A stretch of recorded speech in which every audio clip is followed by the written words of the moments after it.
understand the system that you have here, but internationally you're regarded as the leader. Don't say I understand. You don't understand. And the world don't understand the system here. You'll hear Colonel Gaddafi talk about the Jamahiriya, pronounced Jamahiriya, which roughly translates, in an Arabic term, which roughly translates out the state of the masses. And he says, particularly in this first segment, he lays out his view that historically the governments and the peoples of the world have moved through from where there were at first monarchies, and then the French and American revolutions a couple hundred years ago, setting up republics or representative democracy, where we vote for people to send to Congress or to the executive branch of our government and so forth, which is the pattern which most people have in mind when they think in terms of democracy.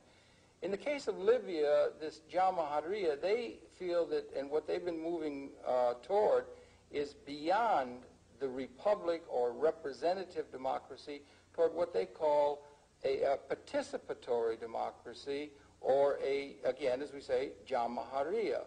It's his feeling that the power of the country, the political power and the economic power, social power that exists within a given country should be in the hands of the masses, or in the hands of the people themselves.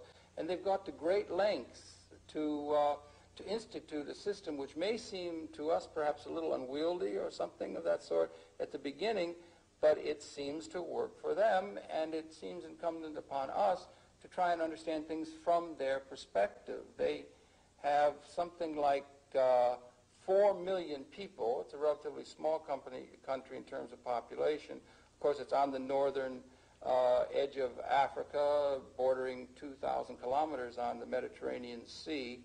4 million people, and they've divided the country up into about 2,000 people's congresses. And they've actually built congress halls, meeting halls, where people can come together at various times of the year.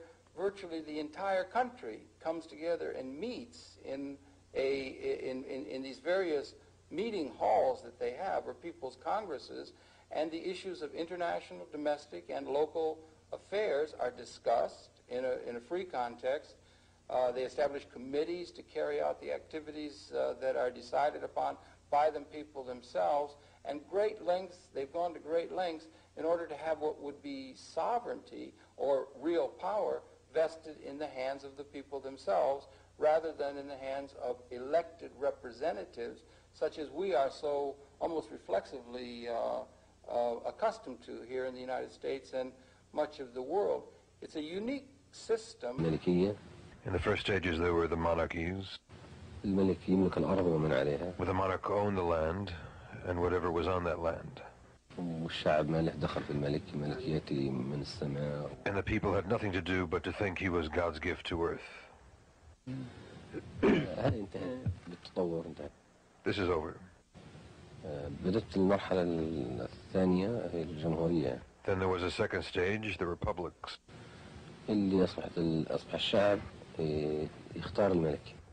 where people were allowed to choose the monarch.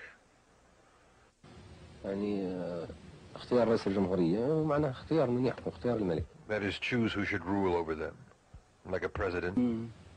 The third stage is the Jamahiriya,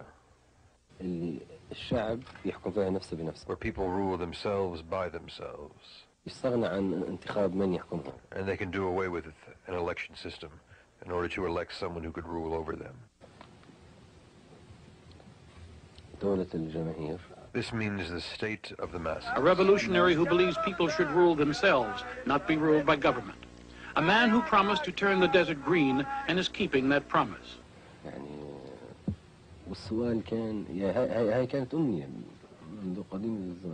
This was a wish, a hope, since unknown times. There's no practical way by which the people could rule themselves by themselves. So they had to substitute something for that, and that was by electing representatives or members to a parliament. Now we have the answer. Now we have the answer to how people could rule themselves by themselves. And that is through people's conferences and through people's committees.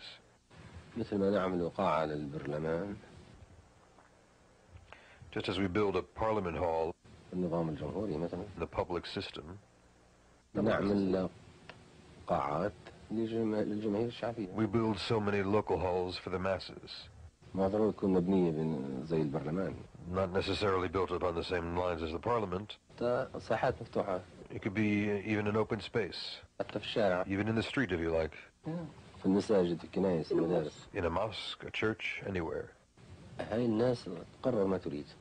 And these people decide whatever they wish within these conferences. Then they choose people's committees to implement their decision. Through the people's congresses and committees which Gaddafi created to take the place of traditional government structures. There is no parliament in Libya, no prime minister, no president. Gaddafi himself has no official function.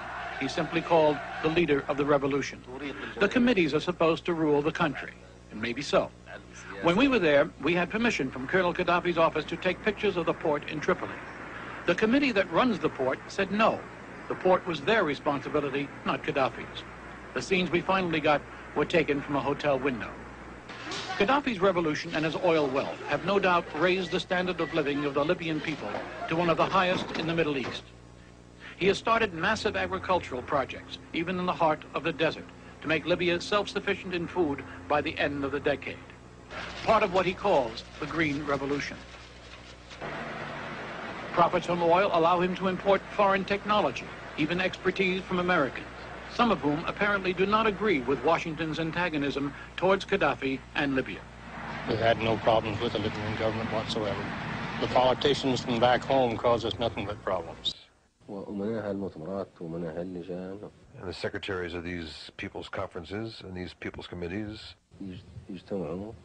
meet annually to synthesize the decisions of the people's conferences, the basic people's conferences. Each group can form a union or start a union. But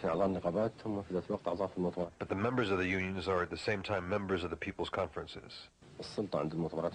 So power or authority is in the hands of the people's conferences. But they've set up a system where all the citizens in the country own by right their own home. They have a dictum in the country: in need, freedom is latent.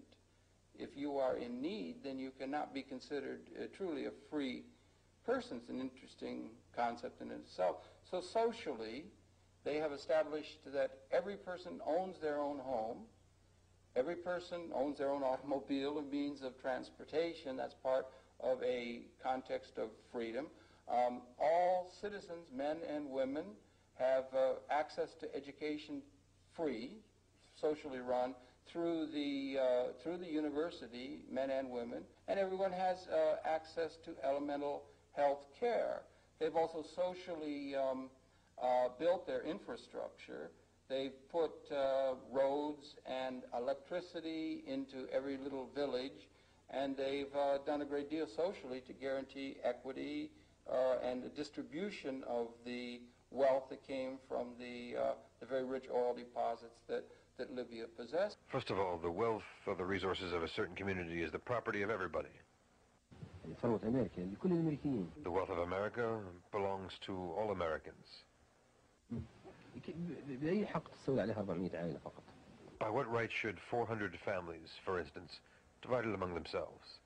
And I think other journalists should be giving that country, in his view, a legitimate hearing rather than out of hand, rejecting it, as seems to have been the policy here as far as media and our country is concerned. It seems that way to me as an independent producer.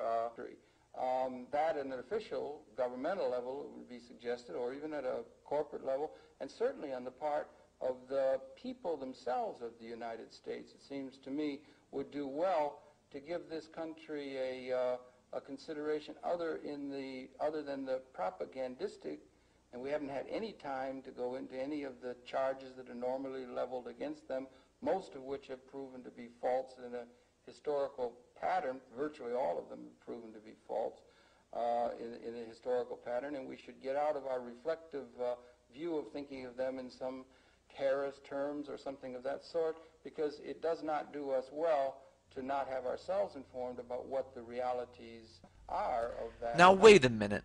I know what you're thinking. You're thinking, giving the power to the people? Nice words, Gaddafi. But who says you actually followed through with these plans for a direct democracy? Well, according to Libyans, Gaddafi gave up power in 1977, and since then it has been in the hands of the people. Why do you think he has so many supporters who insist on calling him the leader of the revolution? It would be awfully patronizing to assume all of these supporters don't know what they are talking about. That we know Gaddafi better than Libyans, and that they never noticed that Gaddafi was a horrible dictator taking advantage of them. You would think that since 1977 they would have noticed that Gaddafi was all talk and no action. Well, what about these rebels? These people who are fighting for democracy? First of all, have you noticed that they are proudly waving around a monarchy flag in the name of democracy? Have you also wondered why the fighting is lasting so long in Libya if they are armed and have NATO, the most powerful army in the world, backing them up? I'll tell you why. Because of the Gaddafi supporters. The media is ignoring or belittling them at best. They constitute the majority of the population, and they support their leader, and they don't need guns. They have their strength in numbers. Most importantly, they are the real freedom fighters fighting for a democratic system that puts ours to shame. Do you see why Gaddafi has been such a threat to the world and to politicians since he came to power? Do you see why the West has tried to assassinate Gaddafi since the Green Revolution? Do you see why it's highly likely that everything you know about Gaddafi is probably bullshit? Just look at his supporters. No one in power would like Gaddafi to spread his ideas of giving power to the people. Despite what CNN is trying to make you believe, Gaddafi is one of the few politicians of this century with so many supporters, and his ideas are a huge threat to the elite. Please remember that Libya had its democratic revolution 40 years ago.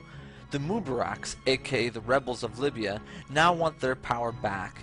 This is the real face of the rebels, power-hungry monarchists who hold a grudge for having been robbed of their power 40 years ago. Let's stop Libya from moving backwards.